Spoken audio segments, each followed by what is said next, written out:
manhã estava pesquisando um pouco sobre linguística e achei um canal super interessante. Dá uma olhada aqui. Tem uns vídeos super legais, ó. Fala sobre a teoria gerativista. Ah, é aquela teoria que fala do algoritmo computacional, né? Isso, aquele tá de Chomsky. Sei. Só que a teoria linguística nunca tentou desvendar mesmo, nunca conseguiu chegar no que é a mente humana. Tomara que nem consiga e deixe a minha mente no mistério.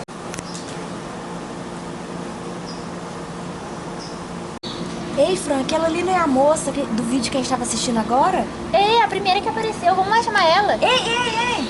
Ô, menina! E aí? Oi! Você não é aquela menina lá que aparece no vídeo do Chomsky? Sim. Ela mesma, ela tá famosa. Tá famosa. Deixa eu te perguntar, e aquele negócio lá de tradutores universais, já teve algum avanço? Ah, então, até tem melhorado. Mas tem um problema assim, como eu posso dizer, insuperável para a teoria gerativa. Não falei? Deixa ela terminar de falar. Então, é que a mente ela é muito mais complexa do que simples sistemas binários e algoritmos. Com isso, não se consegue chegar a tal gramática universal. E, na verdade, a gente nem sabe se ela realmente existe. Então você tá dizendo que a gente não vai conseguir chegar numa gramática universal? Bom, eu não sei, mas não pelo gerativismo. Porque estudando isso, eu percebi que envolve muitos problemas na criação da língua. Que tipo de problemas? Bom, nem todo mundo dá o mesmo significado para uma palavra. Então, depende muito da experiência da pessoa. Tem a ver com os esquemas de imagem, pelo jeito. Pera, eu vou chamar uma amiga minha que pode nos ajudar nisso. Oi, tudo bem? Oi, tudo bem? Oi, tudo bem? Vocês estavam discutindo sobre gerativismo? Isso, sobre gerativismo. Na verdade não é sobre o gerativismo, é sobre o problema do gerativismo. É, porque, tipo, a gente tá falando por que eles não conseguem chegar numa gramática universal. Então, os gerativistas têm esse problema, eles têm a língua como herança, né? Que a língua já vem como herança. E uma faculdade já pronta. Então, como que você vai explicar a metáfora assim, né? Tem, por exemplo, aquele meme... Já acabou, Jéssica? Já acabou? Nossa, esse é antigo. É antigo. É muito antigo esse. Tudo bem, ok. Então inventem outro meme. Ai, eu acho que tem aquele meme do Jacan que saiu agora, do Freezer, do Como é que é? Você é a vergonha da profissão. Ah, esse é bom, esse vai ficar mais legal. Isso é legal. 3 hours later. Tipo esse meme que você acabou de falar. Ele não pode ser dado, porque ele nem existia quando você nasceu. Ah, é verdade, entendi. Lakoff, lá por volta de 1980, ele era da corrente gerativista. Ele acabou saindo do gerativismo para formar uma nova corrente. Ah, o cognitivismo, né? Isso. Mas pera, o gerativismo não é uma linguística cognitiva? É, mas é uma faculdade de linguagem herdada. Quer dizer que a língua é autônoma. Ah, e os cognitivistas não gostavam desse negócio de língua autônoma, né? É, faz sentido. Então vamos estudar essa nova corrente, o cognitivismo. Ai, vamos sim, né? Ó, mas eu só não quero fazer o teatro grupo de novo.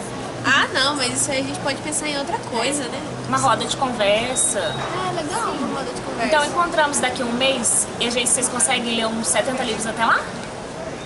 A gente tenta, né? Mas tem a matéria de literatura. Combinado. Fechou assim, tá?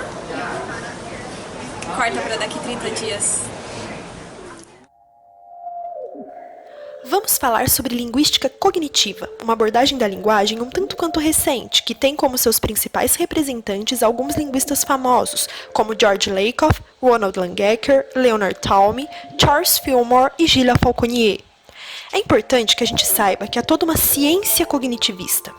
Segundo Ana Carolina Esperança Criscuolo, em uma abordagem cognitivista da língua, essa ciência cognitivista busca compreender como se organiza ou se estrutura o conhecimento na mente humana, como ele surge, ele é adquirido por nós ou já nascemos com ele, como se processa e como se expressa.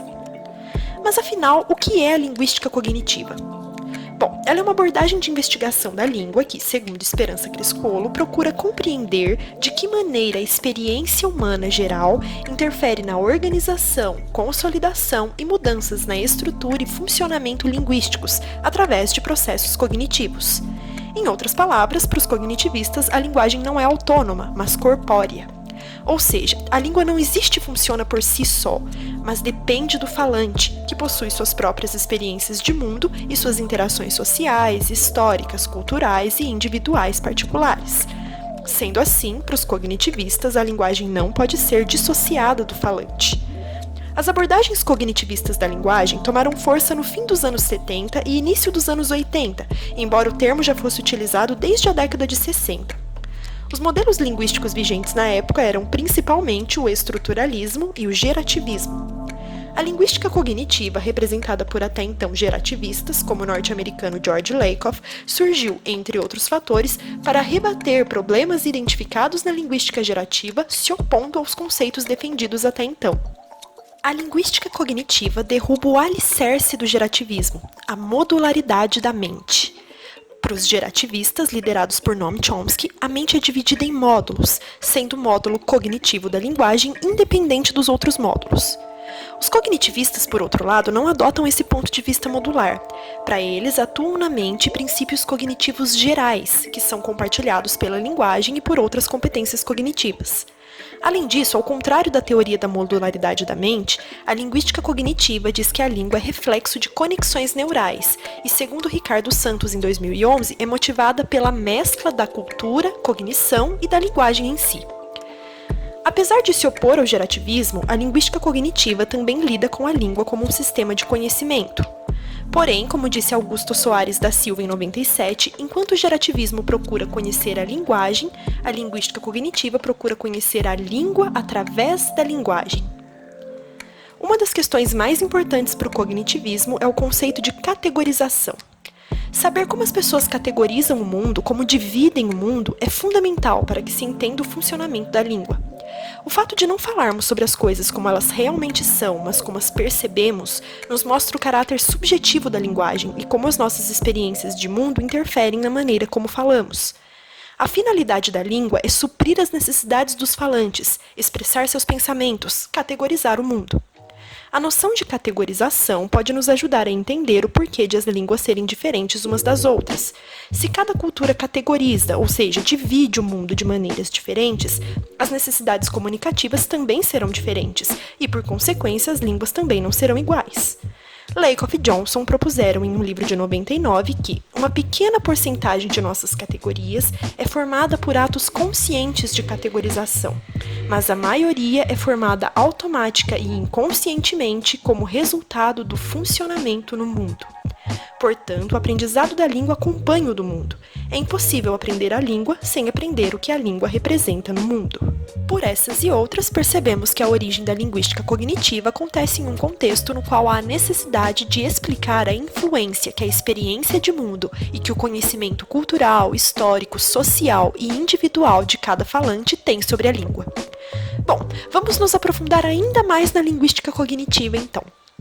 Alguns dos conceitos fundamentais e principais domínios de investigação da linguística cognitiva são categorização e protótipos, metáforas e metonímias conceituais, esquemas imagéticos, modelos cognitivos e culturais e processos cognitivos da gramática. A semântica é o carro-chefe da linguística cognitiva e a língua opera sobretudo em metáforas. George Lakoff escreveu um aclamado livro intitulado Metaphors We Live By, no qual propõe que muito da nossa língua é metáfora e que as formas de significação que possuímos são baseadas, como já dissemos, na corporeidade. Alguns tipos de metáforas são comuns a várias línguas. Por exemplo, se sentir para baixo é sinônimo de triste metaforicamente para várias línguas.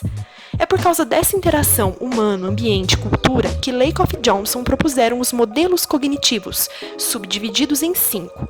Os proposicionais, os esquemas de imagem, o simbólico, o metonímico e o metafórico, segundo a dissertação de mestrado de Natália Elvira Esperandio, de 2010. Vejamos com mais detalhes esses modelos cognitivos. Os primeiros deles são os modelos proposicionais. Os proposicionais parecem um checklist. Se tem 2 asas, voa, tem penas, deve se enquadrar em pássaro. Aumentando uma variável cor, por exemplo verde, poderíamos definir como maritaca ou papagaio.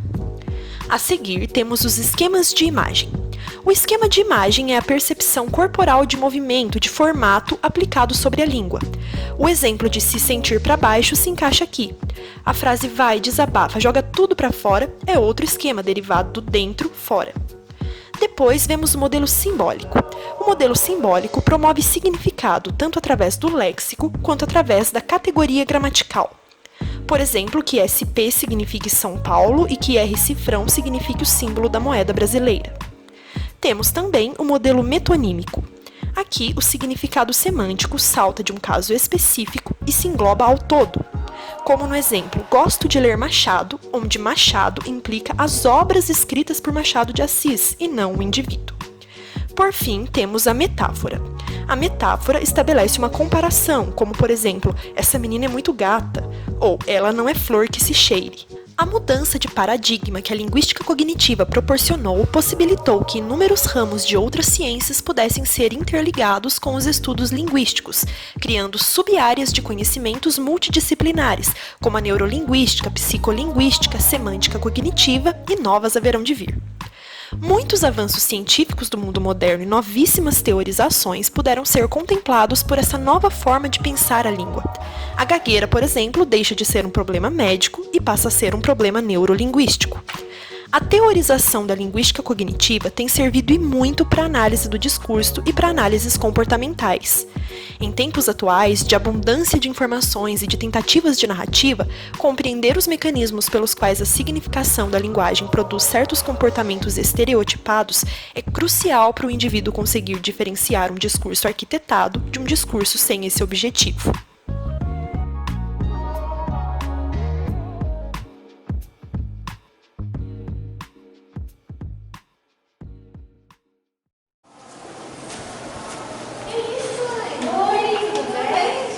Conseguiram aprender alguma coisa de linguística cognitiva? Nossa, depois de ler aquele tanto de livro, eu até que consegui aprender, mas eu tô morrendo. E a capacidade cognitiva falecida. Então vamos ver como saímos, né?